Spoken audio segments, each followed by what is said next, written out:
sangat tidak masuk akal lah. Semua publik juga tahu ini bukan hanya pencemaran tapi fitnah. Pertama, ini dari segi formil, ini prosesnya cepat sekali dibandingkan dengan proses di Barreskrim. Kami ulas lebih lanjut soal dampak dari pengumuman polisi atas keaslian ijazah Jokowi dan laporan pidana terhadap Roy Suryo CS ini bersama dengan sejumlah narasumber. Dua narasumber bergabung lewat sambungan dalam jaringan. Ada Wakil Ketua Umum Projo Freddy Damanik dan kuasa hukum Roy Suryo sekaligus dari tim advokasi anti kriminalisasi Saleh Al-Ghifari. Selamat sore semuanya dengan Tifal, apa kabar?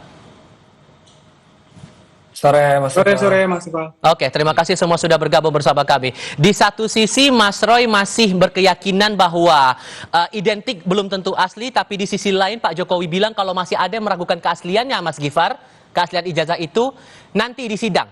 Nah, sekarang Mas Roy ada potensi untuk kena pencemaran nama baik. Masih ada celah nggak buat Mas Roy dan teman-teman ini untuk membela diri? Ya, tentunya ada, Mas Tifal. Ini karena kan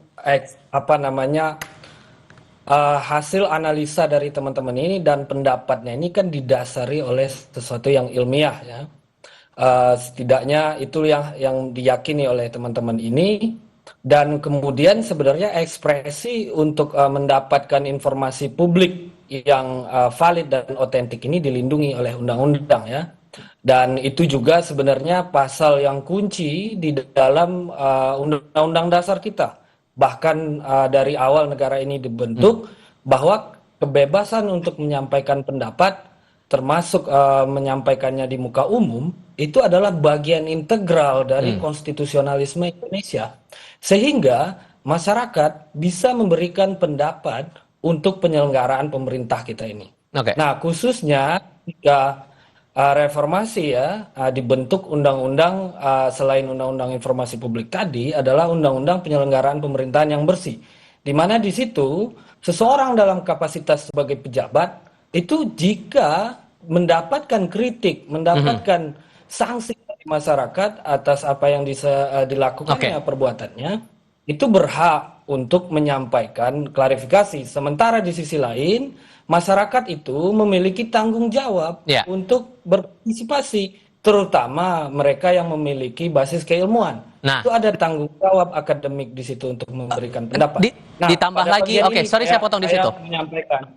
Sorry saya potong di situ. Ditambah lagi Bung Freddy, Mas Roy sempat bilang juga bahwa apa yang dilakukan itu bukan bentuk pencemaran, tapi kita sedang menguji hak publik. Menurut Anda masuk akal nggak Bung Freddy? Ya, sangat tidak masuk akal lah. Semua publik juga tahu ini bukan hanya pencemaran tapi fitnah, menuduh ya.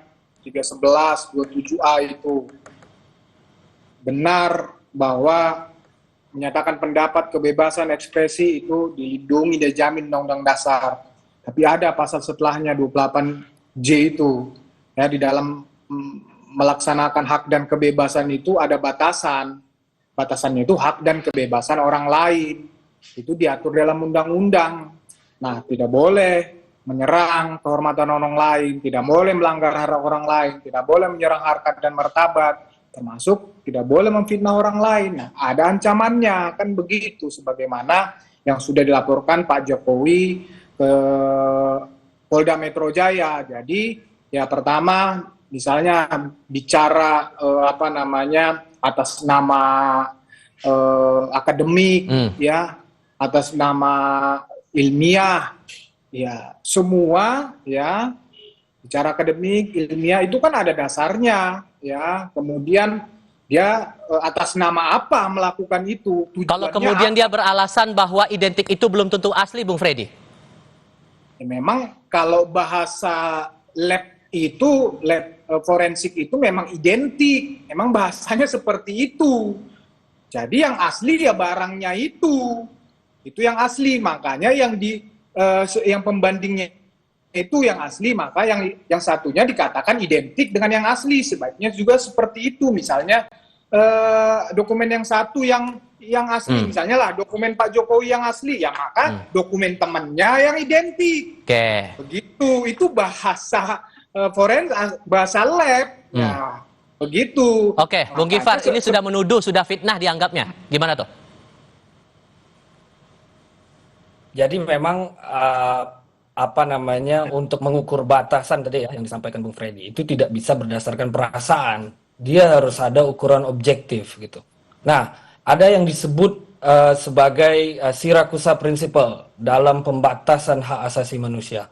Intinya di situ adalah sesuatu yang dirasa sebagai merugikan hak orang lain itu harus diukur secara objektif, tidak bisa berdasarkan perasaan saja. Apalagi di sini yang dikritik oleh teman-teman ini yang yang dimintakan informasinya adalah terhadap seseorang yang merupakan pejabat begitu. Pak Jokowi merupakan presiden sebelumnya, saat ini masih menjabat di Danantara. Beliau memiliki kapasitas publik, kapasitas penyelenggara negara, dan putusan MK yang terbaru bicara demikian. Orang lain yang dimaksud dalam Undang-Undang ITE di pasal yang dikutip Bung Freddy tadi itu tidak bisa siapa saja. Dia tidak termasuk pejabat, tidak termasuk korporasi dan seterusnya. Begitu. Oke, siap harus diuji publik kalau menurut Bung Gifar, Bung Freddy, gimana tuh? Ya, seperti yang saya katakan tadi, silakan berargumen apapun, ya. Tapi Pak Jokowi, ya kan, tadi dikatakan bahwa tidak siapa saja. Ya, Pak Jokowi kan merasa dirugikan. Pak Jokowi merasa martabatnya telah diserang. Itu jelas kok video-video itu, bukan yang dari awal itu nggak ada cerita mencari informasi. Yang dari awal itu banyak videonya. Ini palsu, ijazah Jokowi itu palsu. Jadi itu banyak, jadi nggak bisa dibohongi, di medsos itu banyak sekali. Jadi mereka oprek-oprek tuh ya ijazah-ijazah itu dengan katakanlah dengan keahlian mereka. Ya, yang saya juga pertanyakan keahliannya, ternyata di Barreskrim nggak benar juga ya, dioprek-oprek kemudian dibilang ijazah Jokowi asli. Nah, itu bukan penelitian, bukan ilmiah. Kemudian emang ijazah Jokowi buat penelitian siapa juga? Dasar dia apa meneliti-neliti ijazah Jokowi? Jadi kan kepentingannya jelas, mensreanya semakin semakin mereka mempertanyakan ini, semakin terus membangun narasi seperti ini, mensreanya, niat jahatnya semakin jelas. Karena ini sebetulnya standar aja, pembuktian dokumen asli ataupun ijazah itu, sebetulnya di kepolisian itu sederhana banget. Misalnya ijazah, ya itu sebetulnya tinggal pernyataan dari kampus yang mengeluarkan ijazah itu, sebetulnya selesai. Nah kemudian setelah kampus mengeluarkan itu ternyata terus dibangun narasi menuduh ijazah palsu, ya berarti niatnya apa? Mensreanya ini udah jelas. Jadi justru kami mendesak ini Polda agar segera naik sidik, segera tersangka, segera ditahan ini Roy. Mensreanya sekarang kalau gitu, Bung Gifar, apa alasannya sampai masih mau diperjuangkan ini lagi menurut versinya teman-teman? Ya, ini bicara mensrea tadi Bung Freddy ya. Nah, ini juga yang penting kita lihat motivasi ini Pak Jokowi melaporkan ke Polda. Ini kita pertanyakan juga. Pertama ini dari segi formil. Ini prosesnya cepat sekali dibandingkan dengan proses di Barreskrim. Dilaporkan 30 April, 8 Mei sudah keluar panggilan. Pertama. Yang kedua, proses pemeriksaan klarifikasi tersebut itu untuk rekan-rekan Roy Suryo dan kawan-kawan itu prosesnya 26 pertanyaan itu bisa 6 jam, Bu. Sementara Pak Jokowi itu hanya diperiksa 1 jam untuk 22 pertanyaan. Nah, itu. Yang kedua, selanjutnya pasalnya itu kan di sini terlihat apa yang dikeluhkan itu adalah soal merasa dihina, soal merasa difitnah. Lalu kemudian kenapa itu dipaksakan pasalnya masuk 35 Undang-Undang ITE, itu manipulasi server sistem elektronik, 32 mengubah informasi milik publik.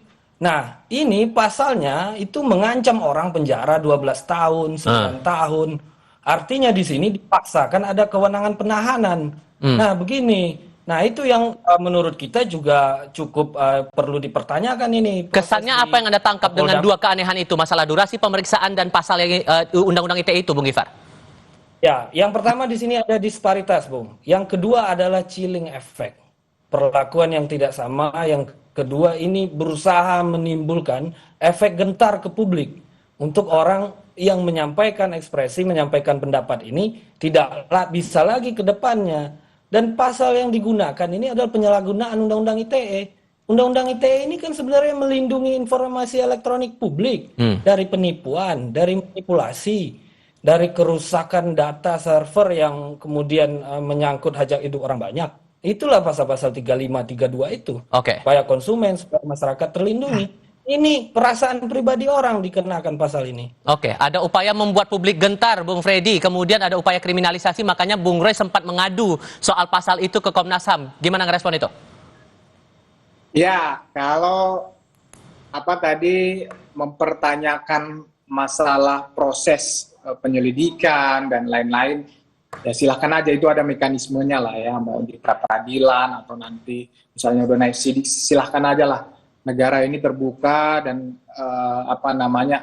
hukum membuka itu ya, melakukan pra peradilan, itu yang pertama. Kemudian pasal-pasal itu ya, seperti kalian berbicara seenaknya, ya seperti Roy dan kawan-kawan berbicara seenaknya, orang ini juga punya dasar, Pak Jokowi juga punya dasar melapor, kan begitu, itu hak dia melapor. Nah, masalah pasal-pasal, selain dilaporkan pasal-pasal itu sudah dipelajari dan dipilih oleh pengacaranya, ada dasar dua, pasal 32 dan 35 itu, ya 32 itu merubah dokumen, kan mereka ini kotak-katik nih, dengan argumen mereka ahli, ya dokumen itu yang mereka dapat dari mana, kotak-katik, kemudian ya ini kan disiarkan di publik, seolah-olah yang mereka kotak-katik itu yang orisinil, itu yang benar. Kalau kemudian dituding kriminalisasi, tepat nggak menurut Anda? Ya jauh lah, masa kriminalisasi orang jelas-jelas memfitnah, barang kan tadi udah diuji Bareskrim, barang yang asli dibilang palsu, atau dokumen yang asli bilang palsu. Lah itu kan ada dasarnya melapor. Kemudian laporan ditindaklanjuti. Masa dibilang kriminalisasi? Tapi dari awal saya bilang, Mas Roy, jangan nanti kamu nantang-nantang. Ya silahkan laporin. Ketika dilapor nanti kamu jangan paling teriak kriminalisasi. Tapi memang ini publik juga sudah paham ya gaya-gaya seperti ini. Saya juga percaya nanti di Komnas HAM mereka ketika laporannya nggak direspon, mereka akan teriak-teriak Komnas HAM tidak benar, itu itu biasa, standar aja, upaya-upaya seperti itu biasa. Namanya melakukan pembelaan ya biasa aja. Oke, Bung Freddy, Bung Gifar, terima kasih banyak sudah berdiskusi bersama kami kali ini. Sehat selalu semuanya, selamat sore.